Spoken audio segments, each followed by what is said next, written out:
My gosh, said the oddly dressed man as he looked out of the aeroplane window. What foul weather! I would have been better off staying at home. This was the gentleman's first trip to England. In fact, it was the first time he had stepped outside the snowy continent of Antarctica. For hundreds of years, people had lived very happily in the village of Chilly Bottom, 3 kilometers east, or was it north, of the South Pole. Robert Falcon Scott, Bobby to his friends, was the first ever Antarctican to go abroad. When he arrived at passport control, he was met by a gruff voice from the border control officer. "Passport, please." Goodness gracious me, Bobby thought to himself. Where are this man's manners? "My good sir," he replied, "I have an important message to pass on to your king. I trust you will grant me safe passage." The officer looked over his glasses. "You what, mate? Where you from? The 18th century? I need to see a passport." Fortunately, the traveler had been told that he might run into a few problems at Heathrow, and he was well prepared. "Sir, let me explain. I come from the village of Chilly Bottom in BAT, or British Antarctic Territory. I am, like your good self, I presume, a British citizen. Here are my papers. I have an important message for your king." The man slid a pile of old papers under the glass window and waited patiently while the passport officer thumbed through them. "I'm going to need to show these to my boss. Wait here a minute, will ya?" Several minutes passed before a woman emerged from behind a glass door, indicating for Bobby to follow her. "Mr. Robert Falcon Scott, correct? This is all rather unusual, I have to say, but your papers do bear the royal seal." "The royal seal? From the South Pole? I had no idea one of my countrymen had come here already." Said the woman, moving on. "I've run this up to my superiors. It's gone all the way up to Buckingham Palace, and I am told that the king will be happy to receive you. A car is waiting for you outside." "Smashing!" replied Mr. Scott, raising his hat to the woman. "This is bonkers," muttered the border control officer, shaking his head. Mr. Scott could only assume bonkers was some modern slang used to describe situations of great importance. He smiled to himself as they moved him through security. It must be quite a rare occasion to see someone invited by the king himself. They arrived outside and guided him towards a sleek black limousine, and he wondered when he was going to meet the royal seal. As the car made its way through the streets of London, the man leant forward and started to engage the driver in conversation. "Sir, may I ask you a question?" The driver remained silent, but the man continued anyway. "Is it true that your king is holding penguins prisoners? That he has locked them up in cages for the amusement of the public?" Looking at him in the rearview mirror, the driver's eyes met his, but they quickly turned back to the road, and a stony expression covered his face. "Don't know about any prisoners, sir," said the driver in a peculiar accent. "And is it always such bad weather here? The sky is gray, and it's pouring with rain. It might be a tad cold where I'm from, but at least we have blue skies." "Well, yes, you didn't come to Majorca, sir." The pair continued in silence until the car pulled up at the gates of Buckingham Palace. The door swung open and a red carpet rolled down to greet them. At the top of a flight of stairs, a man stood dressed in black formal wear. Mr. Scott climbed up and bowed politely. "A pleasure to meet you, Your Majesty." "Mr. Scott, I am Sir John Fitzwilliam Patrick. I am His Royal Majesty's butler," the man replied, his voice emotionless and cold. "The butler? Why are you dressed as a penguin then? And if I'm not mistaken, a king penguin with that tailcoat of yours. Surely such dress would be reserved for the king." The butler smiled. "Mr. Scott, His Majesty is looking forward to receiving you.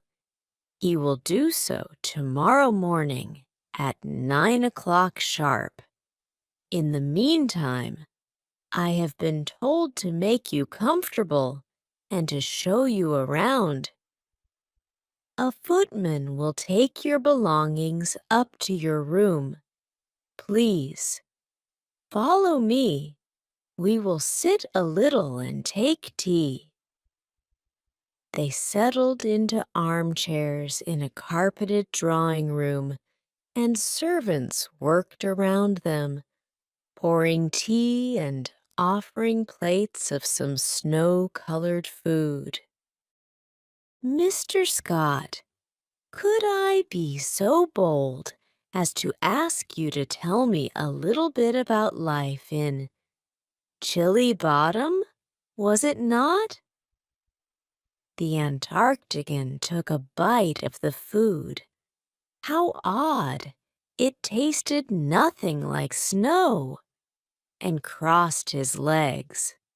"Well, where do I start?" "Chilly Bottom is a small village in Antarctica, as I mentioned before. We are about 5 kilometers from the South Pole, and my parents, their parents, all of our ancestors, in fact, have lived there for as long as anyone can remember. We live a pretty normal and unremarkable life, really. I can't imagine it is so different from yours. We get up, we have breakfast, We sing songs. We worship the penguin gods. We drink tea with seal oil. It really isn't as remarkable as you. Hang on a minute, the butler interrupted. You worship the penguin gods? Precisely, the man replied. They bring us our food, delicious regurgitated fish. They stand around us when we're cold, and they allow us to ride on their backs when it is slightly warmer and we want to take a dip in the ocean. Without the penguins, life in Chili Bottom simply wouldn't be possible. The butler looked straight at him, astonished. Sir, I want to know all about Chili Bottom, but before that, I simply must ask you something. Your voice, your manner of speaking, it is, how can I put it? It is like mine. It is like His Majesty's. You speak English like a true gentleman. But am I correct in that neither you nor anyone from Chili Bottom has ever left Antarctica, nor had any contact with anyone outside your village? Well, my uncle did come across an African penguin once who had taken an unfortunate wrong turn. But yes, I am the first Chili Bottomer to ever break the ice, as we put it. I mean, the first to leave Antarctica. If you are wondering why I sound so English, it all comes down to a book. Now, this goes back to the time of my great-grandfather, 1912 to be precise. Our methods of communication were different. Predominantly, we conversed in the penguin tongue, a terribly harsh language, but beautifully poetic. And one day, my great-grandfather found a book in the snow next to a little device with a man's voice trapped inside it. We never found out who left it, but my ancestors studied the book, listened to the recordings, and started to adopt the language we heard there as our language. It is, if I am not mistaken, English that we are speaking now, correct? The butler nodded. Excellent. Well, anyway, we found it to be a delightful language and much easier to pronounce than the penguin tongue. For one thing, we have the same vocal organs.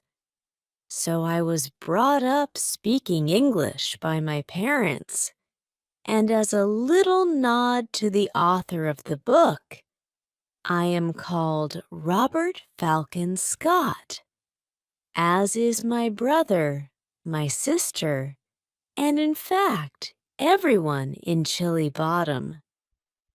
We have a real respect for tradition, you know. Doesn't that get a little confusing? Not at all. We know who we are referring to because we use slightly different tones. I'm Robert Falcon Scott. My sister is Robert Falcon Scott, and my brother is Robert Falcon Scott. Is that confusing for you? Well, I guess you get an ear for it. But let me ask one more question. Why exactly are you here, sir? The driver told me you were talking about penguins. Bingo, Mr. Scott replied. We heard, in fact, from that same South African penguin who had heard it from a cousin of his who had spent some time on a nature reserve in Botswana, that your king has something called a zoo, where he keeps penguins locked up for the amusement of the public. As a British citizen, I have come to demand that he release them. Sir, Fitzwilliam Patrick interrupted. I'm not sure that you are a British citizen. How dare you? Cried Mr. Scott. Chilly Bottom is a British Antarctic territory. Your king, our king, or some ancestor of his claimed it. I have grown up all my life knowing that I am a British citizen, and the suggestion that I am not quite offends me. Besides, that South African penguin told my uncle that people in Britain have quite a reputation for overseas territories. What is it you call them? Colonies? Yes? Well, do you know who else has colonies? Penguins. But at least we have the decency to not to come to Britain and put your citizens in cages. The Antarctican brushed some crumbs off his lap and crossed his arms. For a moment, he said nothing, and the pair sat in silence. Fitzwilliam Patrick was the first to speak, taking on a peaceful tone. Sir, I do apologize for the offense caused.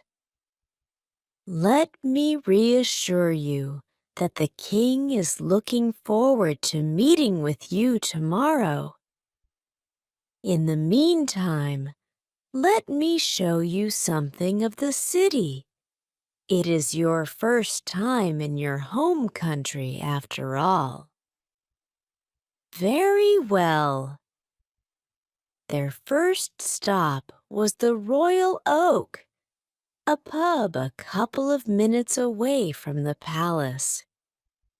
You must be hungry after your journey, and those sandwiches weren't much.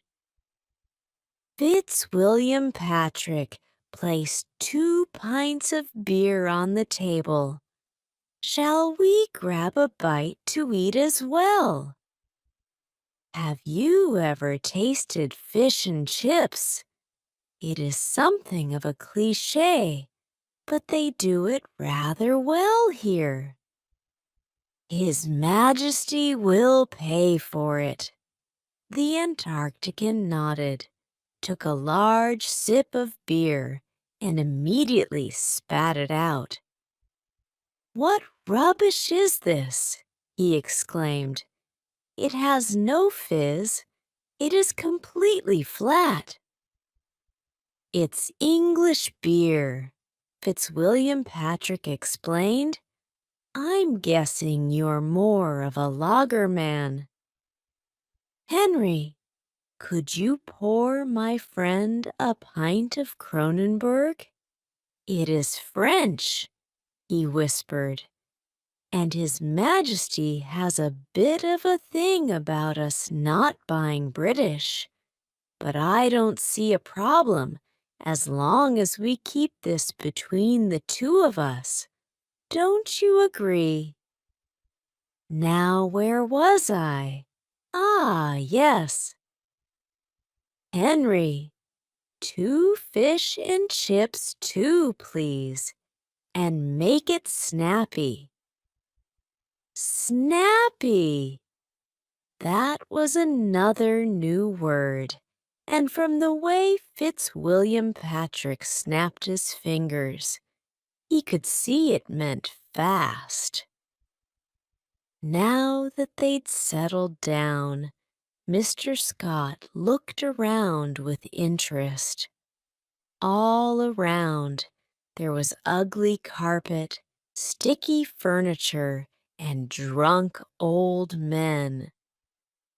This must have been what the book was referring to when it said, "Can't wait to get back to the pub and have a pint." For a moment, he was overtaken by emotion at the thought of this rich cultural tradition, and tears started to form in his eyes. Before he knew it, a waitress had brought out 2 plates. The man from Antarctica stared in complete astonishment. "Fish and chips," Fitzwilliam Patrick repeated. "You'll like fish. That's the big long thing covered in batter. I'm sure you'll like chips. I mean, who doesn't? And that green thing on the side there is—" "My dear man," Mr. Scott interrupted, "I know very well what this is." And he took a big spoonful of the stuff. A moment later, it met the same fate as the beer, spat out all over the table. "I don't believe it," he said. "This has to be the worst rotten penguin poo I've ever tasted." "Rotten penguin poo? Sir, I'm sorry to disappoint, but that's mushy peas. It is a small green vegetable that's been mushed up. It's something of a delicacy around here." "Pah! I'd take rotten penguin droppings over this any day of the week. I'm sorry, sir, but I think I'd like to go back to my room now. I've come a long way, and I need to rest before meeting His Royal Highness tomorrow morning." Fitzwilliam Patrick nodded, and the pair returned to the palace. Mr. Scott slept poorly that night. He wasn't worried about the meeting the following day. Rather, he couldn't get comfortable in his bed. They had given him some thin, useless piece of cloth rather than a nice, warm seal skin, and he missed the sound of the sea in the distance. The following morning, the man from Antarctica was already showered, shaved, and dressed by the time Fitzwilliam Patrick knocked on his door. "Good morning, Mr. Scott. I shall now take you to His Majesty, King Charles III. Jolly good." They walked for what seemed like miles through identical-looking corridors until they reached a door, and Fitzwilliam Patrick said, "May I present to you His Royal Highness, the King?" The door opened to reveal an old man sitting at a table, dipping toast into a boiled egg and getting crumbs on his trousers. Call me Charlie, please, the man said, extending his hand. I really am thrilled to see you. Mr. Scott looked at the hand suspiciously. Excuse me, sir. Is this some kind of joke? I'm here to see the king. You have no crown. You're dressed like a factory worker. And you'd rather I call you Charlie? I beg of you, please take me to see the king immediately. Mr. Scott, the man said, his tone becoming friendlier still. I am the king. How can I prove it to you?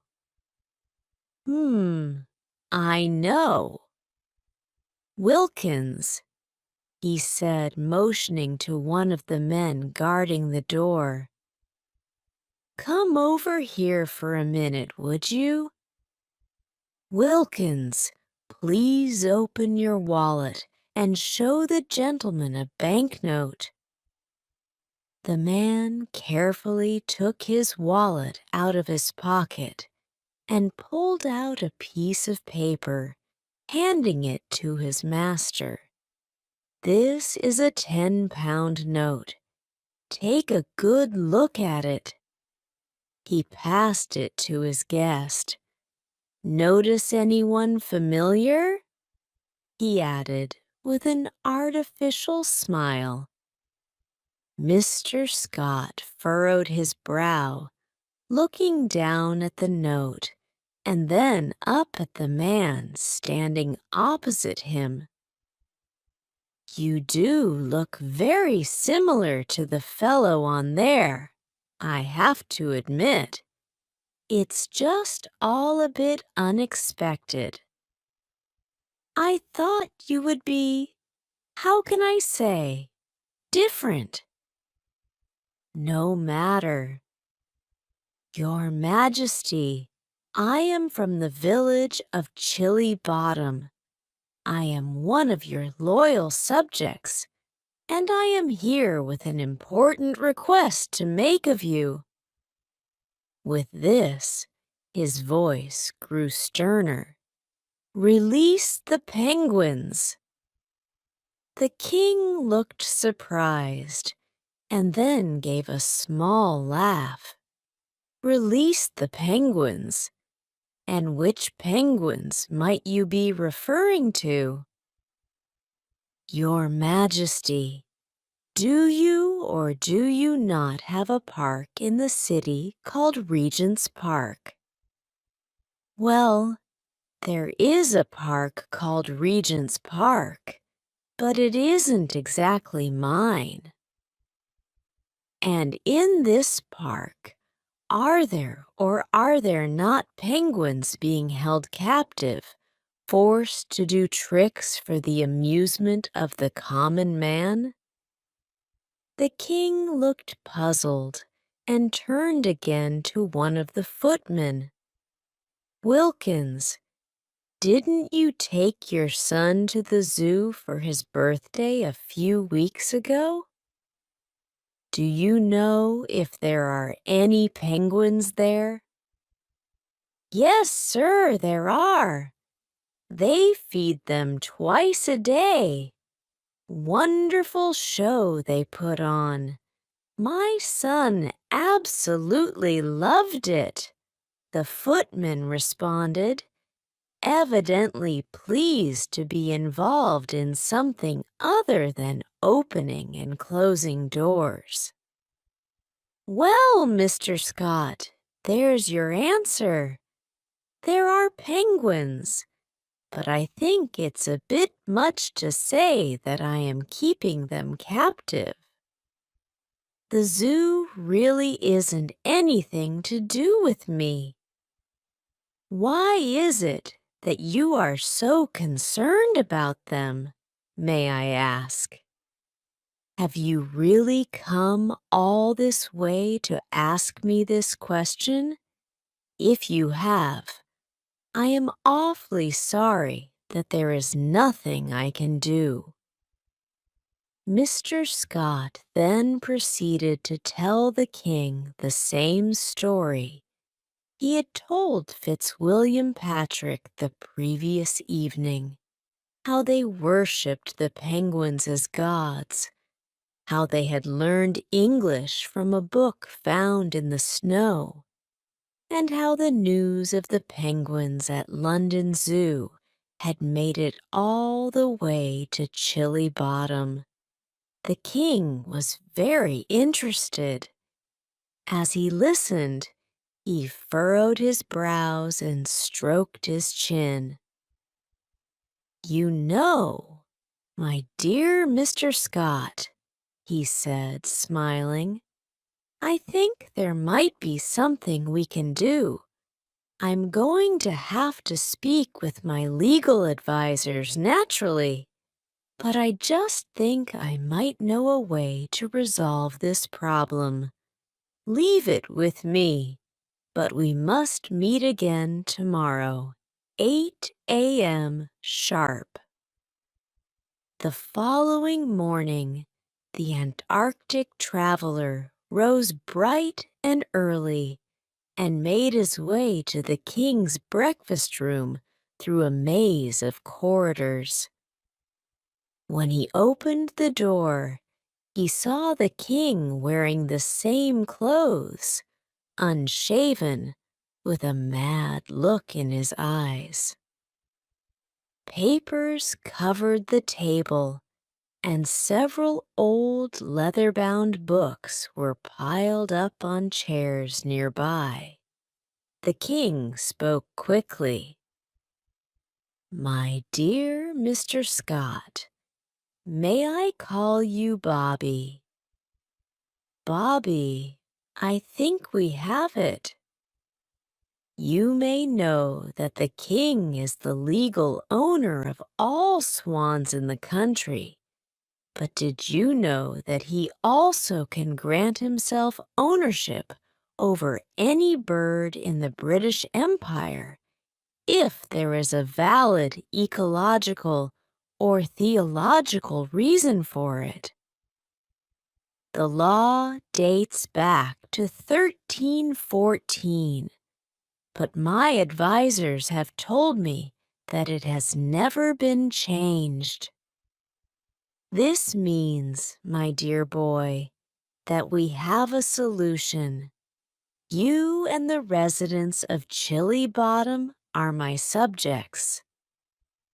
I might not have known about you. I mean, nobody knew about you. But Chilly Bottom is British Antarctic territory, and that makes you one of us. As king, it is my duty to ensure that your religious beliefs are protected. And if your gods, I should probably say, are being held in a zoo, then this is certainly a valid theological reason to call up Statute 1408, Point A, Section 49. I'll have my team write a press release immediately. Throughout this speech, Robert Falcon Scott had been nodding away, beaming in agreement with the king's every word. When the king finally finished, all the man from Antarctica could manage was a quiet, "Thank you, Your Majesty." He could hardly believe his ears, and so it was that 48 hours later, all 73 penguins from London Zoo waddled onto a specially adapted airplane and made the long journey back to Chilly Bottom. 73 penguins and one man, that is, for right behind them was Robert Falcon Scott, the man who had rescued his gods. Mr. Scott kept a diary throughout his trip. The final entry reads as follows: London, April 2024. Leaving now. The people speak with a horrible accent. The weather is worse than a sick seal's bottom, and they've never even heard of rotten penguin poo. I enjoyed my time in London, but I'm glad to be waddling home.